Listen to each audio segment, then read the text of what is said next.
인권, 정의, 평화를 지향하고 국민과 소통하는 방송 CNN 21 방송.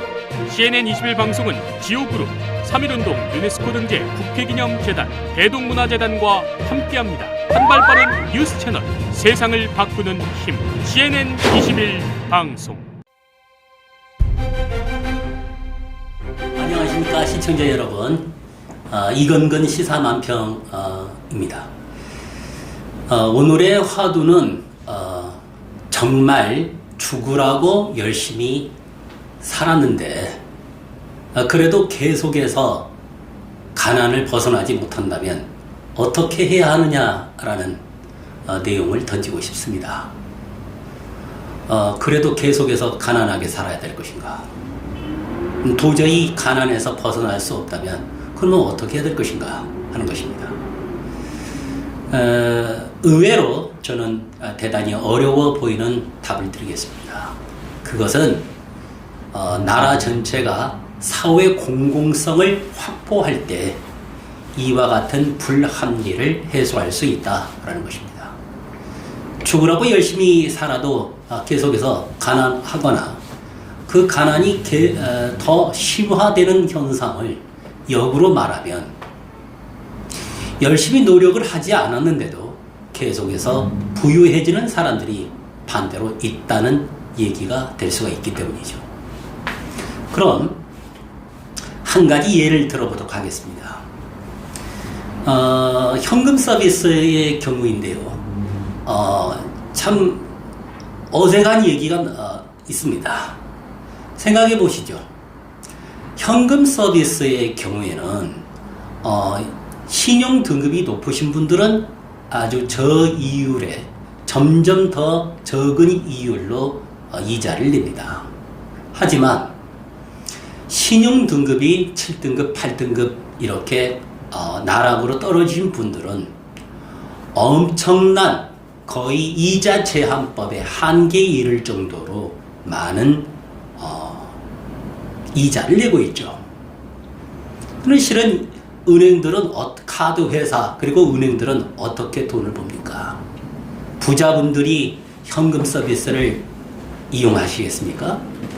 그거는 가난한 사람들이 돌려막기로 이 카드 저 카드를 사용해서 결국 은행들의 배를 풀리는 것 아닙니까? 그럼 이 가난한 사람들에게 오히려 현금 서비스 이자율을 대폭 낮춰줘야 되는 것 아니겠습니까? 그러한 경제적 논리에 대해서는 내중에 말씀을 드리도록 하겠습니다. 사회 공공성은 확보되어야 합니다. 방금 말씀드렸던 것이 그 한 예가 되고요. 두 번째 예를 한번 들어보도록 합시다. 우리나라에서 가장 커다란 문제가 됐던 것이 바로 무엇입니까? 그거는 수도권 부동산 문제죠. 제가 감히 말씀드리겠습니다. 문재인 정부가 아무리 이런저런 노력을 해도 그 문제는 해결되지 않고 있고, 그리고 야당은 이에 대해서 딱히 별다른 대안을 제시하지 않은 채 그 결과만을 가지고 공격을 하고 있습니다. 그것은 바로 수도권의 인구가 너무 많기 때문입니다. 예전부터 학자들은 20대 80이라는 말을 많이 했습니다. 그러니까 그 말은 사회 상위권 20%가 전체 국부의 80을 차지하고 있고, 그리고 나머지 80%의 대부분의 국민들은 전체 국부의 한 20%만 가지고 있다는 것이죠. 물론 이러한 수치에는 과도하게 단순하게 된 부분이 없지 않아 있습니다. 그런데 문제는 이제 이 20대 80의 구도가 10대 90의 구도로 더 심화될 수 있다는 점입니다. 아주 간단한 통계를 말씀드려 보겠습니다. 대한민국의 수도권은 전체 국토의 10%를 차지하고 있습니다. 그리고 지방은 나머지 90%를 차지하고 있죠. 그런데 인구수를 대충 나누면 수도권이 전체 인구의 절반을 차지하고 있고 지방은 나머지 절반을 차지하고 있습니다. 그러면 아주 간단하게 나옵니다. 수도권의 인구 밀도는 지방에 비해서 9배가 더 많다는 거죠. 그러니까 집값이 더 비쌀 수밖에 없는 거 아니겠습니까?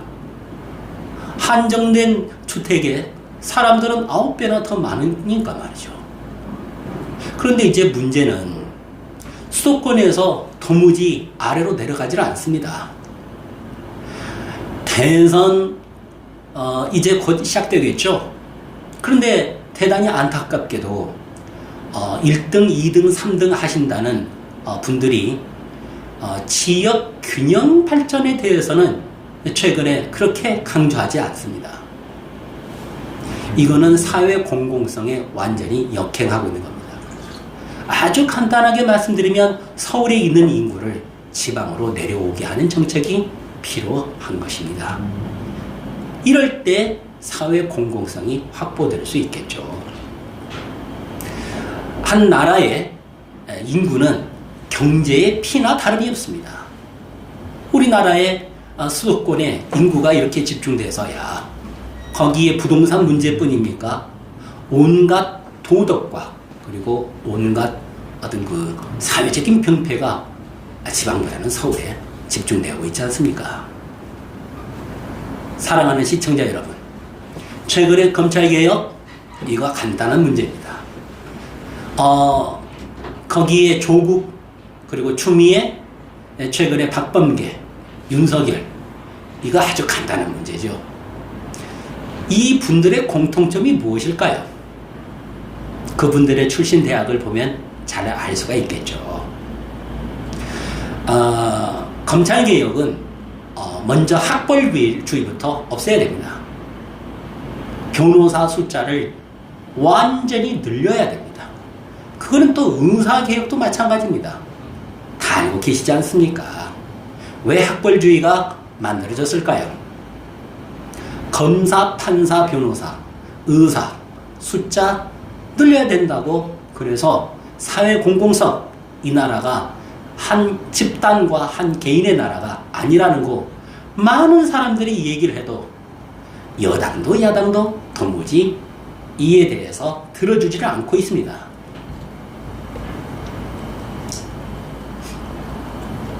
저 이건근은 2020년 동안 이 시사만평에서 줄기차게 공영형 사립대 제도 도입을 주장해 왔습니다.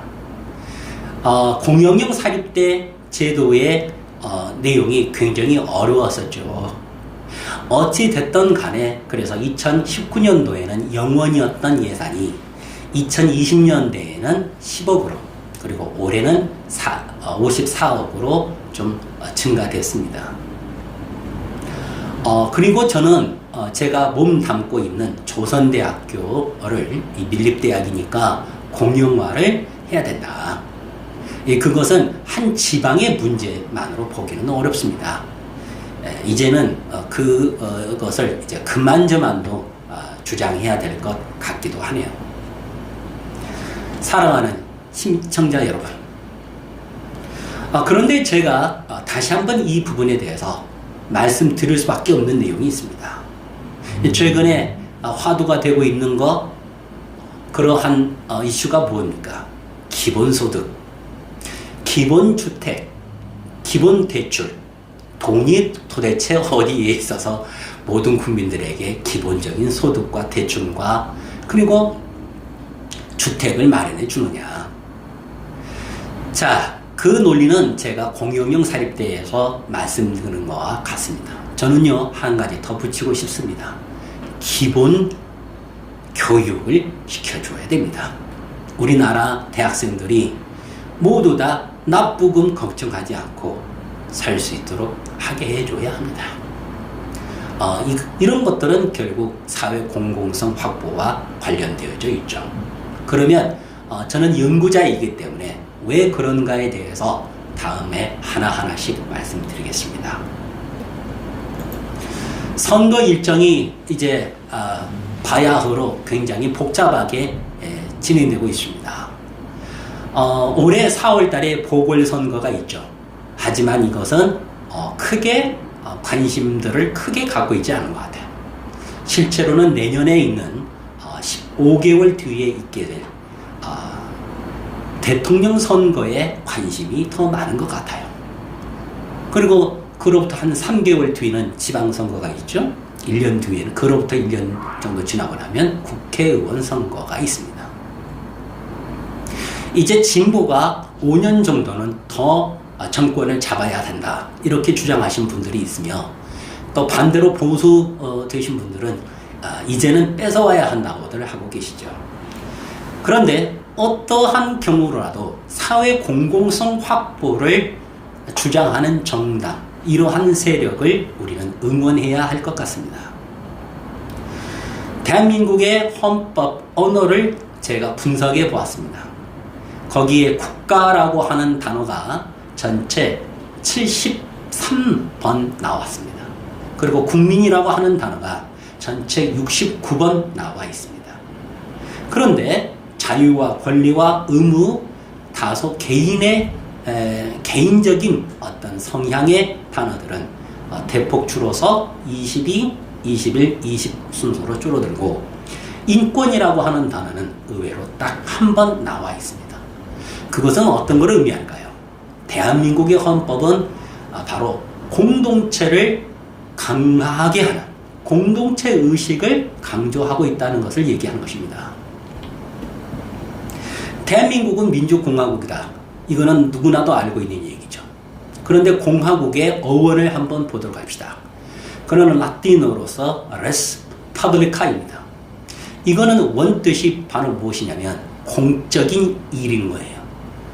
사적이지 않다는 거죠. 그러니까 대한민국은 한 개인과 한 집단의 것이 아니라는 것입니다. 그런데 민주, 인권, 평화, 진상규명, 정의라는 개념에 대해서 한번 얘기해 보도록 합시다. 사회는 어쩔 수 없이 강자와 약자로 나뉘죠.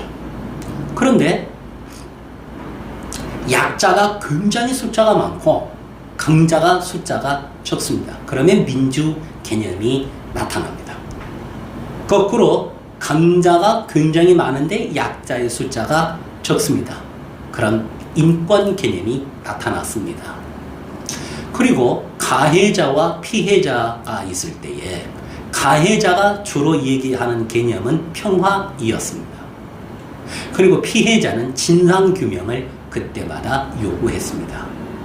그런데 말씀입니다. 결국 민주, 인권, 진상규명 그리고 평화라는 개념은 같습니다. 그거는 바로 정의라는 거예요. 어떤 것이 올바른 것이냐.